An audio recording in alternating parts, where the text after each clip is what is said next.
Bonjour, c'est Rebecca. Bienvenue dans ce 83e épisode d'Histoire pour les grandes personnes.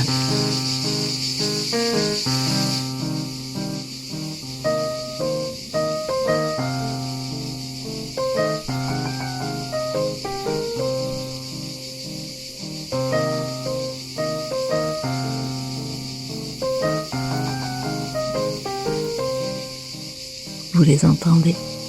Elles parlent beaucoup plus fort que moi. C'est un peu ce qui se passe en ce moment. Tout le monde parle un peu plus fort que son voisin. Mais ils ne font guère mieux ceux d'aujourd'hui qui, avant de commettre leurs crimes les plus graves, les font toujours précéder de quelques jolis discours sur le bien public et le soulagement des malheureux. Cette citation est tirée du discours de la servitude volontaire de la Bossie. Elle est un peu d'actualité. Et parce que pour moi l'expérience de ces dernières semaines était effrayante, parce qu'il m'a semblé qu'il n'existait plus vraiment d'amour dans nos sociétés, au risque de paraître candide, un peu bête, eh bien j'ai choisi une histoire d'amour, de celle qui me laisse penser que on peut encore s'aimer, se réaliser et aller au bout de ce dont on aurait envie. Celui dont les mots voyagent toujours très joliment dans l'amour et Henri Gougaud. Alors j'ai choisi une histoire de princesse et une histoire de berger. Elle dit beaucoup sur notre capacité à renverser des montagnes. J'espère que vous goûtez le bruit des cigales qui peut-être sont en train de s'adresser des milliers de mots d'amour. Nous rejoignons un prince, un berger, un roi, et quelques histoires de vanité, de pouvoir, de puissance. C'était un roi antipathique, enrhumé chronique, craintif, vaniteux, voire vindicatif. 10 000 esclaves le servaient. Une armée de 300 000 hommes veillait à tous les horizons. Son portrait souriait partout.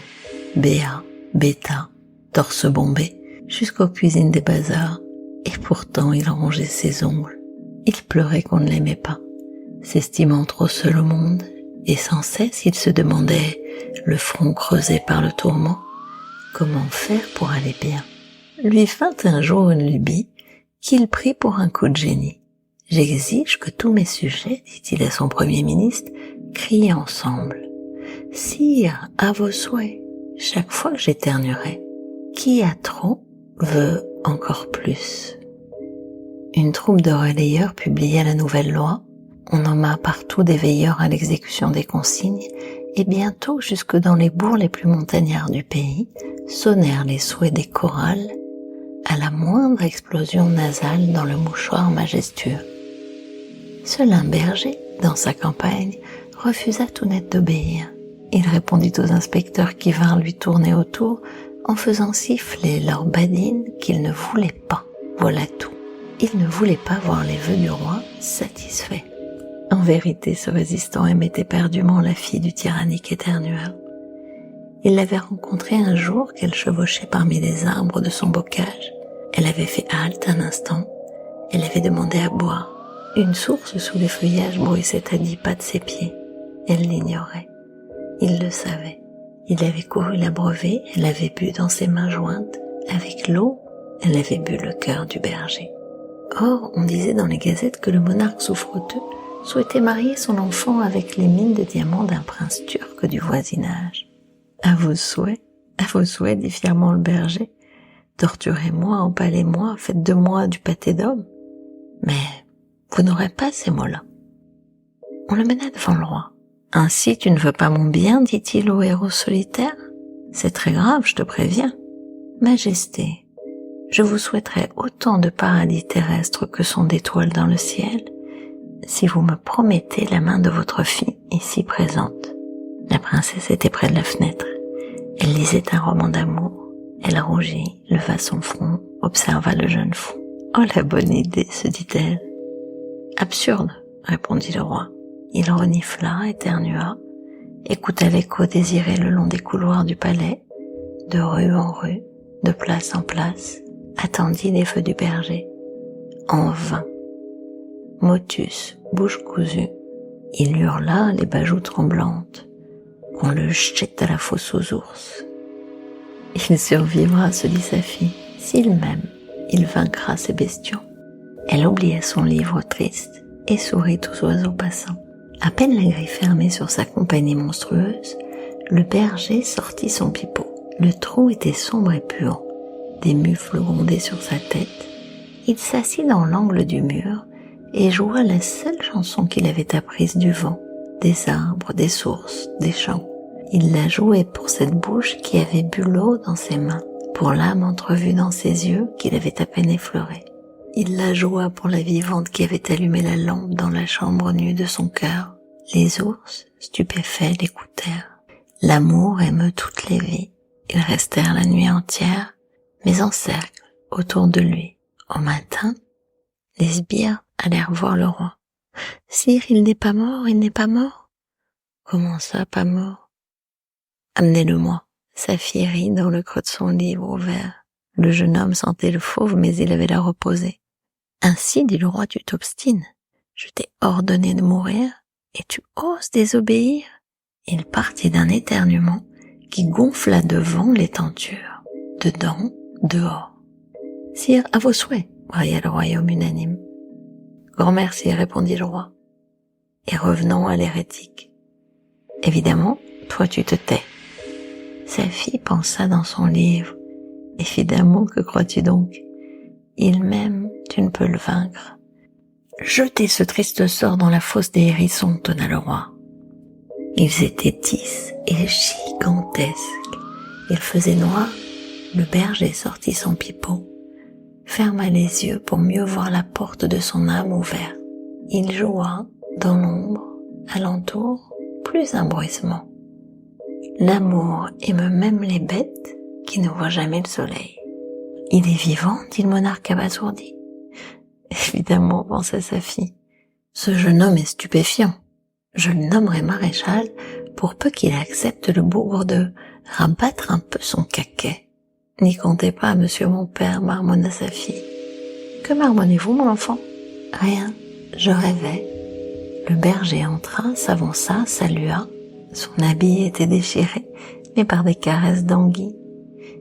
Il ne saignait d'ailleurs nulle part. Bonjour. Bravo, lui dit le roi. J'aimerais bien que tu m'expliques comment tu t'es dépatouillé de mes basses fosses bestiales. Mais plus tard. Pour l'heure, je t'offre à marcher. Je vais sous peu éternuer. Tu me réponds, sire, à vos souhaits, et je fais de toi le guerrier le plus médaillé du royaume. Je ne veux rien que votre fille, majesté. Donnez-moi sa main, et je laisse à vos gourmandises tout le reste de l'univers. Bien parlé, pensa la princesse en faisant bouffer ses cheveux. Ma fille unique? Un berger? Le roi se mit à ricaner.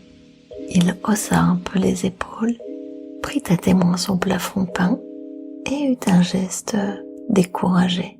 Qu'on le jette au pied des sans-faux. Il faut en finir, mille diables. On empoigna le condamné, on le mena dans une cave. Dans cette cave, il y avait un trou, et dans ce trou de perdition, luisait 100 langues d'acier raide. Le berger se pencha au bord, bafouilla, tremblant d'effroi. Au secours, gardez-moi de tomber si bas. Lui vint alors comme un oiseau dans cette ignace ébouriffée. Une idée stupide, mais une idée gaie. Éloignez-vous, dit-il au garde. Il me faut prier pour mon âme, puisque ce soir elle monte à Dieu. À peine seul dans le cachot, il ôta sa chemise, chapeau, bottes, ceinture et pantalon. Il en habilla un bâton qui se trouvait là, par miracle. Il coucha le tout au bord du trou, se cacha derrière la porte, rappela d'un gémissement les 3 soudards aux trognes lasses casqués jusqu'au ras des sourcils. L'air était sombre. Heureusement, les 3 n'étaient pas des lumières. Ils poussèrent du bout du pied l'épouvantail au puits féroce et s'enfurent jouer au dé. Au matin, un chant de pipeau réveillait le roi dans son lit. Il s'assit, les yeux totalement hagards. « Mais il n'est pas mort ?»« Non, majesté, il est revenu des sans-lames. » Il faut bien convenir qu'une lueur d'admiration naquit sous la paupière lourde du monarque. Alors là, je suis épatée. Amenez-moi mon sceptre, ma robe de chambre, ma couronne et mes chaussons neufs. Je veux le voir, le toucher, qu'un médecin l'ausculte. Êtes-vous certain que c'est bien lui? On dégringola au cachot, on ramena le berger, où on le couvrit, simple décence, d'un manteau de palefrenier. Dès qu'il parut sur le parquet au fin fond de l'allée de lustre, le roi tonna. « Si tu dis ce que veut ma loi, je t'offre ma prairie d'argent. Un jardin d'amour suffira. Un palais d'or, répondit le roi. Mon âme est simple. Une moitié de mon royaume, renchérit le roi. Non, votre fille, s'il vous plaît. Prends-la donc, enfant du diable. Sire, à vos souhaits, dit le berger. Merci, lui répondit le roi. Il n'avait pas éternué. La princesse fit l'étonnée quand on s'en vint à sa fenêtre. Me voulez-vous, dit le berger. Qui? Moi, dit-elle rougissante. Mais vous me prenez au dépourvu. Les plus naïfs d'apparence sont de fait les plus délurés. Ils s'épousèrent en grande hâte, n'ayant que trop attendu. Ils furent pêcheurs dans leur chambre, gourmands dans leur salle à manger, et partout bien-aimés de Dieu. Bonne nuit les hommes, bonne nuit les femmes. Le comte ne put dire mieux. C'est pas un peu plus sympa de s'aimer que de se détester? Je sais, c'est bateau. Mais je me demande comment on s'en souvient au quotidien, quand on a tellement envie d'étriper tel ou tel, quand on a tellement envie de médire, quand il semblerait que le désamour soit plus facile, plus accessible que l'amour. Voilà. On va se quitter pour quelques semaines pendant cet été. Vous pouvez réécouter, vous avez plus de 80 histoires. Je suis sûre que vous n'avez pas tout entendu. Je suis sûre qu'il y a des significations, des projections, des images qui pourraient encore aujourd'hui se révéler. Bon été, bonne écoute, et on se retrouve en septembre. À bientôt, au revoir.